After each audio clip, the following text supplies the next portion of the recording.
What's up guys, and welcome back to another episode of the Realistic Summer Career Mode. This is episode number 93, and we start today's episode off on the back of our, I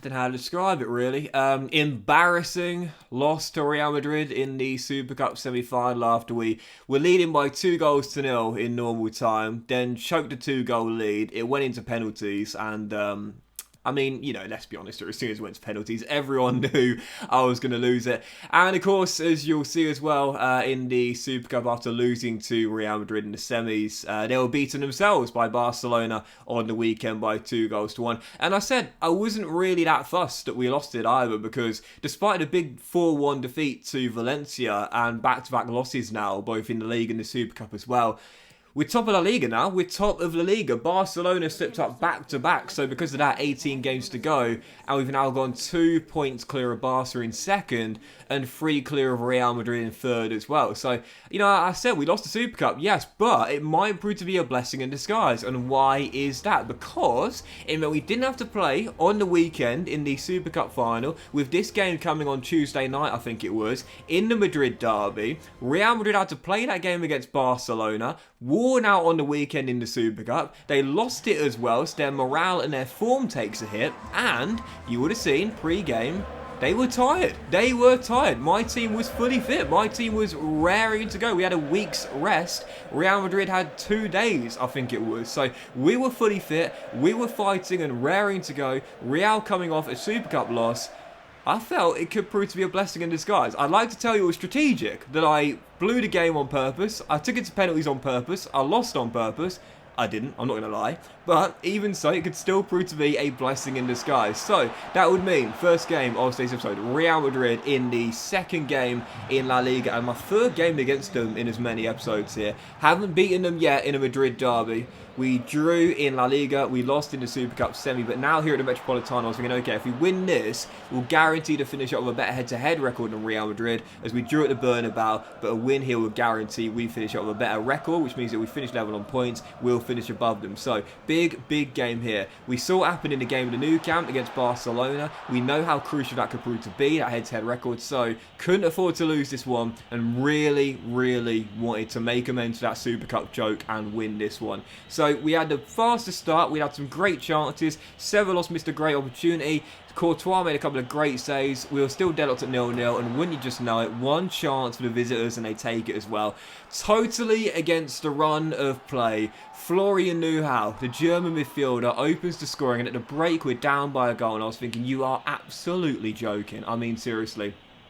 I dominated the first half. I've been the far better team. Real had one shot and they scored from it as well. Typical FIFA, right? So I'm absolutely fuming at this point. We're down by a goal, and 7 minutes after the restart, had it not been for Jan Oblak, I would have been trailing by 2. Vinicius denied, still 1-0, and I had not started the second half off well whatsoever. 16 minutes to go. I don't know what had happened. We had a great first half, but in the second I was all over the place. And had it not been for a massive block by Duarte, we would have gone 2 goals down. Big block by my number 4. We're still trailing by 1, but from that we come on the counter.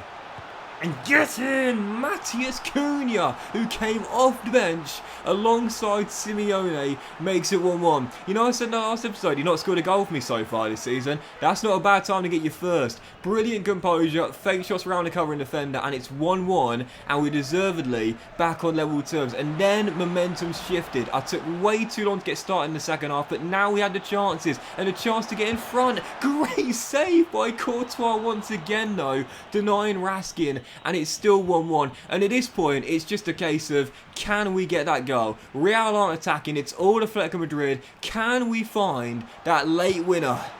No, because Courtois just kept on making the saves, kept on frustrating me, until Simeone! Get in! My stepson! You're not biologically my boy. That's Diego's your dad. But I still love you like a father. Simeone this season has scored 3 goals in the Champions League and now 2 in La Liga.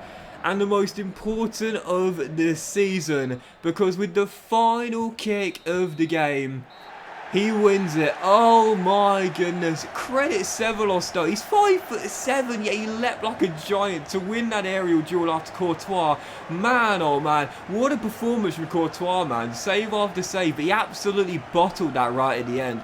If you can't... You know, I was taught this in junior football because I used to play in goal as well. If you can't hold on to a shot or a cross, you've got to push it as far away from the goal as possible, and preferably out for a corner, or if you've got enough strength in your arms, which I didn't as a kid, out for a throw. You've got to make sure you get that ball clear. If it goes dead, even better, but you've got to push it as far away as possible. Courtois made save after save after save in that game. He was brilliant, but for that moment there, he choked it. He kept the ball in play with a weak-ass punch right up in the air. Really poor, and Sevelos, to be fair, Sevelos had no right winning that aerial duel, but he did, kept the chance alive, and Simeone converted from 4 yards. But, oh, what a big moment. We win it to the death, and let's just say we got our revenge there for that Super Cup choke.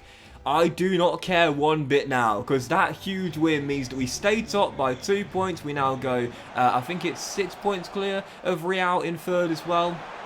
And most crucially as well, it means we've got a better head-to-head record than Real Madrid, which means come the end of the season, if we finish up on level points, which, let's be honest here, is very likely based on how tight this title race has been in the first half of the season, we'll finish above them regardless of the goal difference. So, yeah, what a massive moment. Simeone with the winner. That was absolute class, man. And can I just say as well, I really hope, you know, in future versions of FIFA, EA, you know, can end the game like after a goal has been scored with clearly what is the final kick, because you've seen it on numerous occasions in my videos this season, let alone this save as well, where like the final moment results in a goal, the final attack results in a goal, and then the players line back up for the kickoff, and they're, you know, taking it as serious as any other kickoff, if you will. And literally as soon as the ball is kicked from the centre spot, the referee blows full time. You know, there's no need for it. Like, there's absolutely no need for it, because, you know, you can't do anything. Like, the game's over. Like, you know, it's finished. I really hope that in future versions of FIFA, like, EA can just, like, have the full time come directly after the goal has been scored, because it just makes it so much more poignant. Do you know what I mean? If we could have seen after those celebrations from Simeone there, the referee blows the full-time whistle, and then you can see the animations happen directly afterwards with, you know, myself shaking Ancelotti's hand, and, you know, the subs going onto the pitch and stuff like that, it would be a lot more, well, firstly realistic, immersive, and look a lot more cool cinematically as well, because when that goal got scored, the game's over. Like, you know, there's not enough time. The game's finished. You know, Real can't do anything about it. The game's over. It kind of like, it doesn't really dampen it or anything like that. I was still buzzing I'd won the game, but like, when, you know, the animations finish and the celebration finishes, and then you see everyone lined up for the kickoff, and as soon as the kickoff is taken, the referee blows the full time. It's like, what was the point in that? Like, do you know what I mean? So I really hope in future versions of FIFA, EA will have it so if the game's over after that final attack, just blow the final whistle. Like, just have the game end there and just go straight to the animations, because the game's finished. You know, what can Real do there? Score from the kickoff? Well, obviously they can't. So it's, yeah, I hope in future versions of FIFA, EA can do that, because again, it just makes it more realistic, more immersive, and looks a lot more cool as well. Because I'm not gonna say it takes away from it, because it doesn't. Like, after Simeone scored that goal, I was buzzing. I was absolutely buzzing after that goal, and I was gleaming, you know. But it was still like, as soon as the goal was going, I was like, yes, get in. And then I just like watch all the players line up for the kickoff, and then there's a pause before the actual full-time celebrations happen, you know. Even so, following that, we had a disappointing 1-1 draw away in Seville against Sevilla.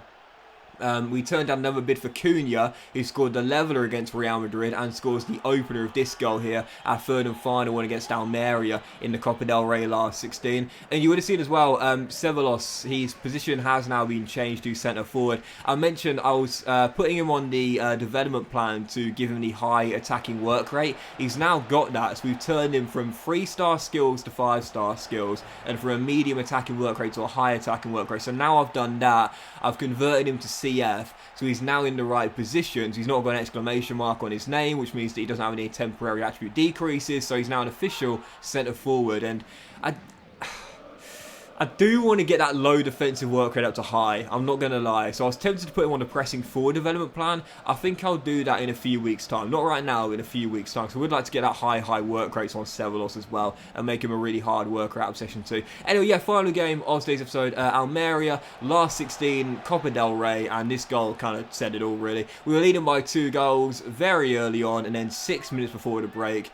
You know, I mentioned before, like, I don't mind this happening as much nowadays, you know. It's frustrating when it happens to your goalkeeper, but I don't mind this happening as much. We know that goalkeepers this year are really bad at dealing with long shots. Their distribution's not great either, but this was a really bad mistake. But, you know, I mentioned before, I don't mind it as much because it's part of real football. You know, goalkeepers make mistakes. It's a shocking mistake from the goalkeeper. That should have been an easy save, totally misjudges the flight of the ball, and Kefren's around, bangs one in from 20 yards. But, yeah, I don't really mind that because, yeah, it's a shocking goal. It shouldn't have happened, but goalkeeping mistakes are part of real football, and I've said before, it happens to you, it happens to me. Like, your goalkeepers will make errors, and it's frustrating when it happens, but it's part of real football. You know, like, if we want the game to be more realistic, if we want it to feel more realistic, if it happens every now and then, like it does here, like, where is my number 1 going for that goal there? Where is he going? I didn't bring him out, he just went walkies. He just went for a walk, lost sight of the ball, and just fell to the floor comically. And then, oh man, this is... do you know what? I'm not going to say anything. I'm not going to say anything. I'm just going to let you watch this one. What the hell was that? What was that? Oh my god.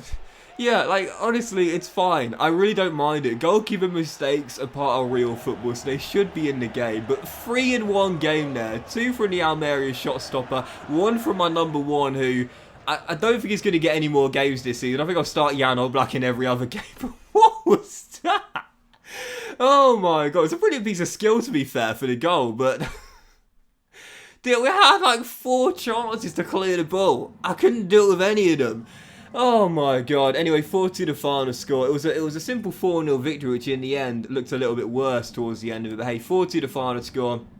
We make it through into the quarterfinal of the... into the last 16, the Copa del Rey. It was last 32. And as you'll see after the press conference, we've got Granada. Tough game there against one of the informed sides this season. We had to come back from 3-1 down to beat them 4-3 with the last kick of the game through João Felix when we took them on for the first time this season at the Metropolitano. That game's going to be at the Estadio Nuevo Las Camenas. We'll take on one of the informed sides in the last 16. Tough game there. And that's coming next as we aim to keep our treble dreams alive, dropping a second in La Liga after the draw to Sevilla. But that will end today's episode of the Realistic Summer Career Mode, guys. Big thank you for watching. Really hope you have enjoyed it. If you have, then please do drop a like. Much love to you all. Have a fantastic day, and I will see you for the next episode of the Realistic Summer Career Mode very soon.